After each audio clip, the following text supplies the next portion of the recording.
ये एक बात गांठ से मान लें, किसी को अपना हाल अपना दर्द ये न बताएं और ना शुक्री ना करें। बेश सर में एक आदमी ने अपने रुमाल बांधा हुआ था और वो बसरा की गलियों से गुजर रहा था। तो सैयदा राबिया बसरी ने उसको देखा, तेरे सर में क्या हुआ है? कहने लगा, मेरे सर में दर्द है, मैंने इस वजह से सर में अपने पट्टी बांधी है।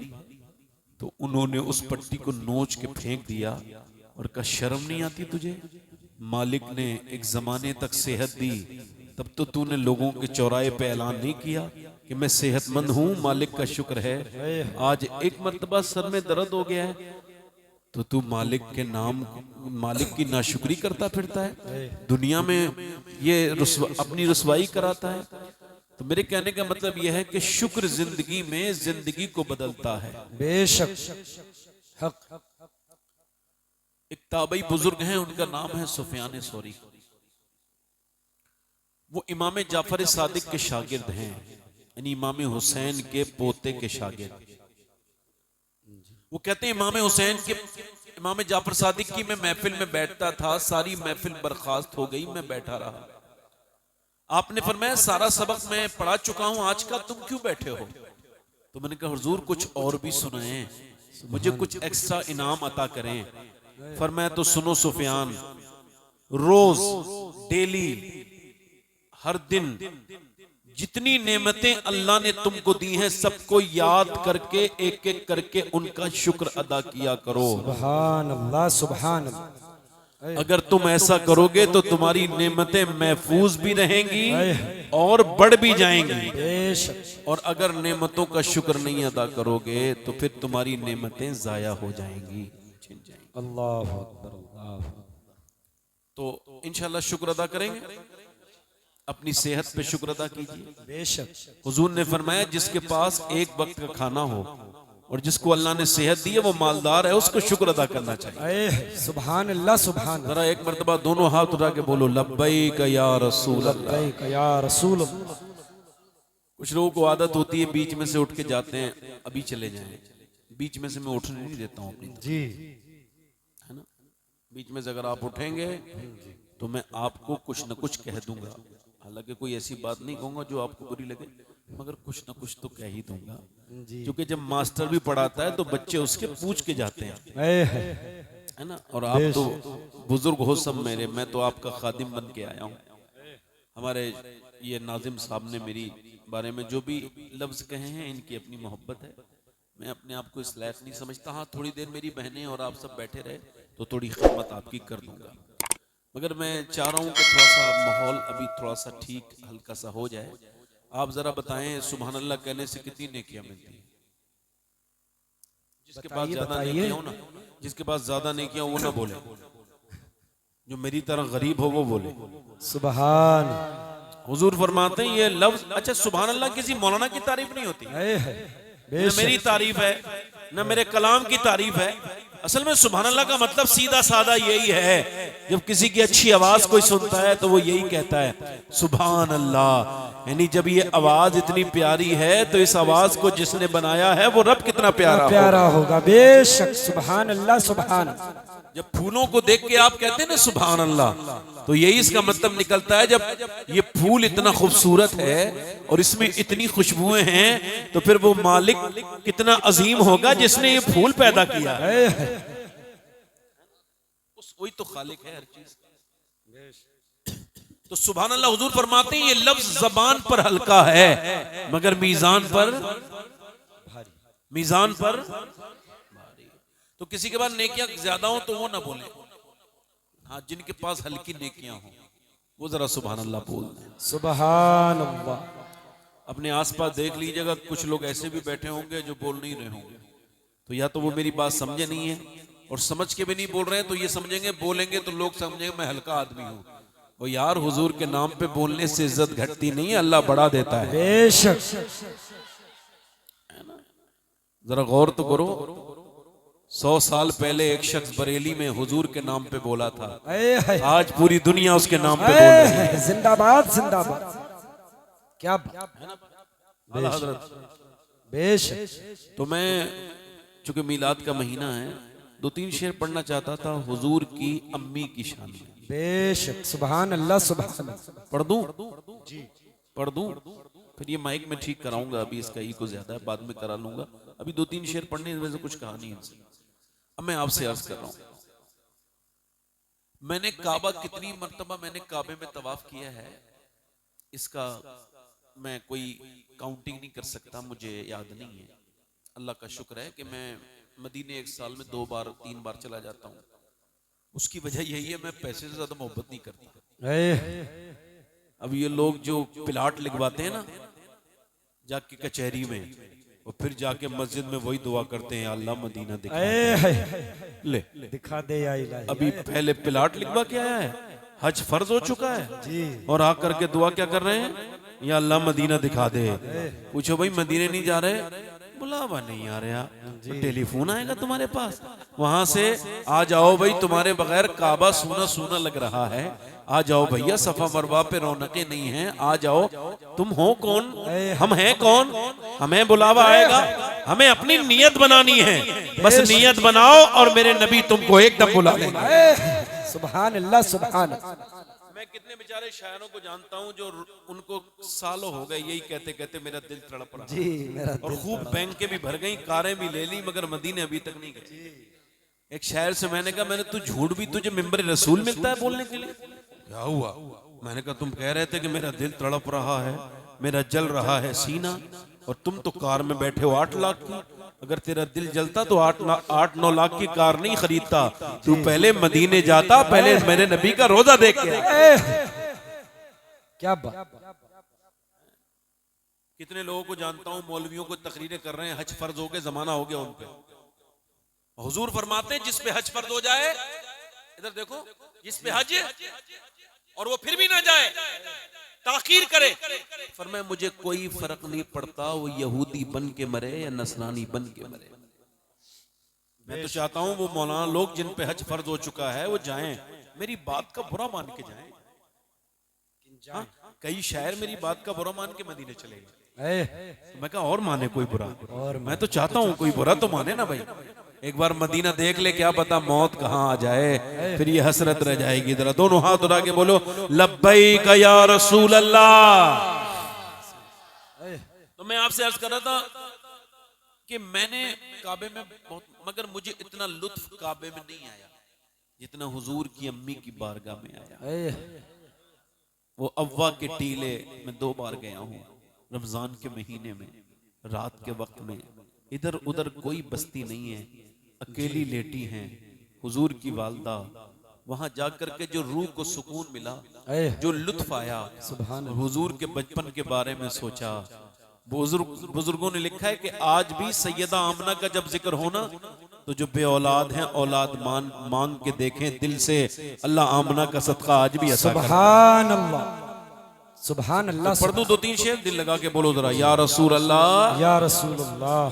मलकन मेरे नबी की माँ। सुभान अल्लाह सुभान सुभान। जिसे नबी की अम्मी से मोहब्बत हो जोर से बोले सुभान सुभान। कोई मलके दो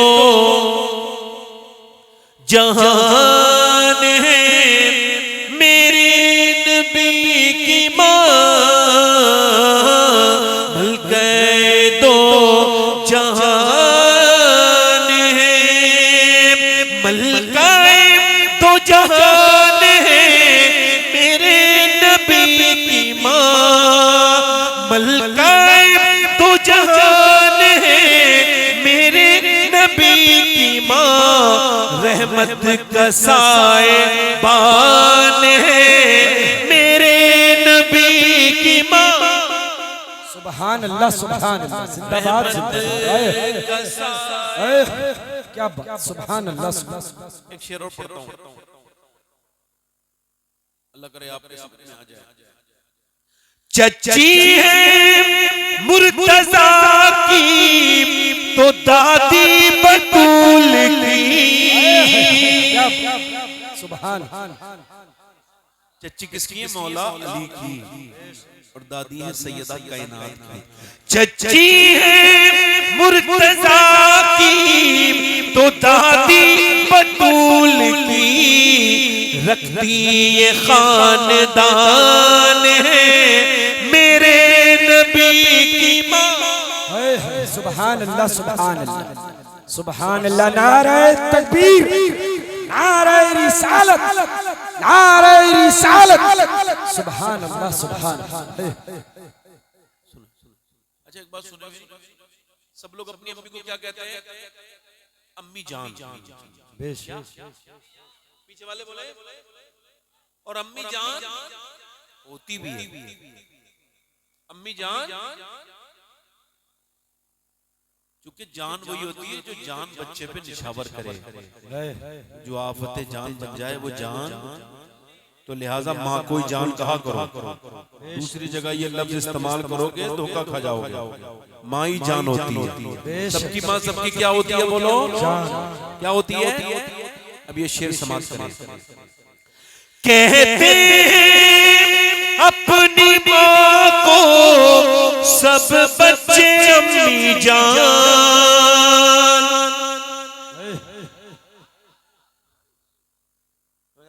देखो मैं जितना इधर देखता हूँ उतना पीछे भी देखता हूँ, मगर आगे वालों से कह देता हूँ, पीछे वाले से मगर देख लेता हूँ। वो जानी देखने में थोड़ी बुराई, बात तो तब है जब मैं कुछ कहूँ। भाई मैं ये थोड़ी कहूंगा कि मिंबर वालों की ज्यादा जिम्मेदारी होती है। भाई मैं ये बात नहीं कह सकता जो मुजाहिद मिल्लत ने फरमाया था कि मिंबर पे बैठो तो मिंबर का हक अदा करो। मैं क्यों कहूंगा भाई, ये तो मुजाहिद मिल्लत ने क्या दिल लगा के बोले सुभान अल्लाह। सुभान अल्लाह सुभान अल्लाह। क्या बात है? सुभान अल्लाह। कहते हैं अपनी माँ को सब बच्चे अम्मी जान। अरे सोचो कि किसकी जान है मेरे नबी की माँ। सुभान अल्लाह सुभान अल्लाह। जिंदाबाद। आखिरी शेर पढ़ता हूँ जी। वाबी देवबंदी कहते हैं हुजूर की अम्मी मुसलमान नहीं थी। सब कह दो माज़अल्लाह, तौबा तौबा। वो मुसलमान का बच्चा होगा जो हुजूर की अम्मी के ईमान पे शक करे। वो तो ये कहते हैं, मगर हम सुन्नी क्या कहते हैं? सुनो, आला हज़रत के मानने वाले सुनो। जुल्फों से लेके पाँव के नाखून की नोक तक, जुल्फों से लेके पाँव के नाखून की नोक तक, अरे ईमान ही ईमान है मेरे नबी की।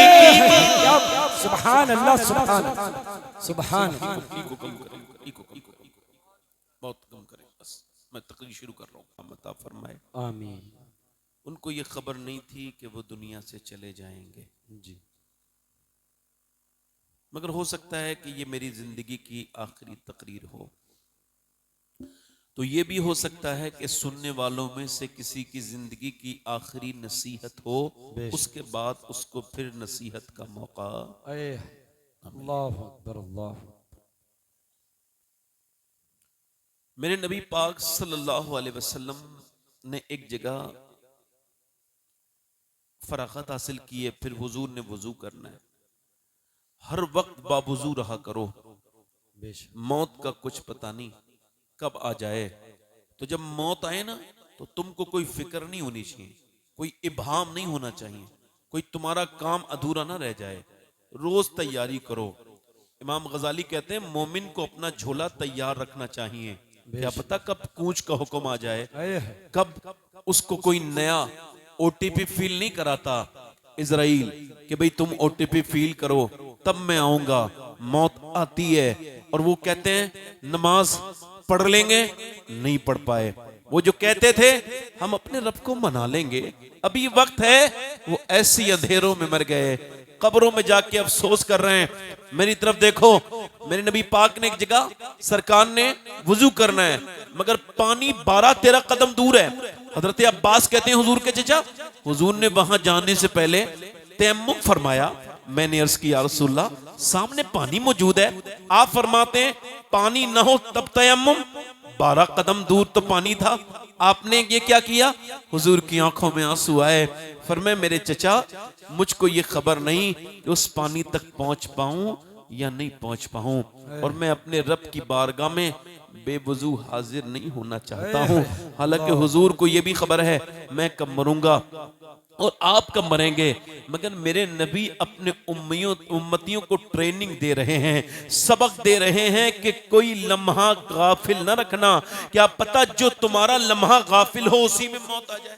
बेशक हक, बेशक। मेरे नबी पाक के महीने आमद का महीना है। पहली बात तो यह कि आज से बाद कभी किसी से बहस मत करना मीलाद नबी के बारे में, चूंकि उसूल यह है कि जिसके यहां पैदाइश होती है उसी के यहां खुशी मनाई जाती है। बेशक। समझो बात को। कभी आपने देखा है कि पड़ोसी खुशी मना रहे हो? जी। खुशी कौन मनाता है? अम्मी खुशी मनाती है, बेशक। अब्बा खुश हो जाता है, दादा कहता है मेरी आंखों का नूर आ गया, दादी कहती है मेरा पोता आ गया, नानी कहती है मेरी बेटी के घर का चिराग आ गया, नाना कहता है मेरा नाती आ गया। खुश हो जाते हैं और वही मिठाइयां बांटते हैं जिनके यहां आता है। बेशक। पड़ोसी खा लेते हैं मगर बांटते हैं नहीं। समझे? नहीं समझे? वो लोग जो पड़ोसी होते हैं, जी जी, जिनके आने की खुशी वो नहीं मनाएंगे। मनाएगा उसूल ये है जिसके यहां आएगा या जिसका आएगा। फूफी खुश हो जाएगी, बेशक। दादी खुश हो जाएगी। सुभान। अब जरा गौर करो, एक आदमी दिल्ली में आया और वो मस्कत या ओमान से या फिर कहीं से, कतर से, दुबई से, जहां से भी वो रिटर्न हुआ, उसने रिटर्न आने के बाद दिल्ली में इमिग्रेशन कराया। इमिग्रेशन ऑफिसर ने उसकी तरफ नजर डाली, मगर वो उसकी नजर में नॉर्मल इंसान था। ऐसे इंसान वो सभी लोगों की तरह था, वो उसने कोई नोटिस नहीं किया। इसने बाहर से गाड़ी की, गाड़ी करने के बाद वो सफर करते करते उसने जो है ना इस गांव में पहुंच गया। इसी गांव का वो रहने वाला है। मोहल्ले वाले देख रहे हैं खुशी नहीं मना रहा है, पड़ोसियों ने देखा कोई खुश नहीं हुआ, मगर जैसे ही वो अपने घर में दाखिल हुआ वैसे ही उसकी बेटी की आंखों में आंसू आ गए, मेरे अब्बा आ गए। और जैसे ही बेटियां जाके चिपट गई, मेरे अब्बा आ गए। बीबी की आंखों में आंसू, मां बोली मेरा लाल आ गया, उधर बाप बोला मेरा बेटा आ गया। जरा तवज्जो करें, बहनें बोली मेरा भाई आ गया। अब इसको और किसी बगैर मिसाल के समझो।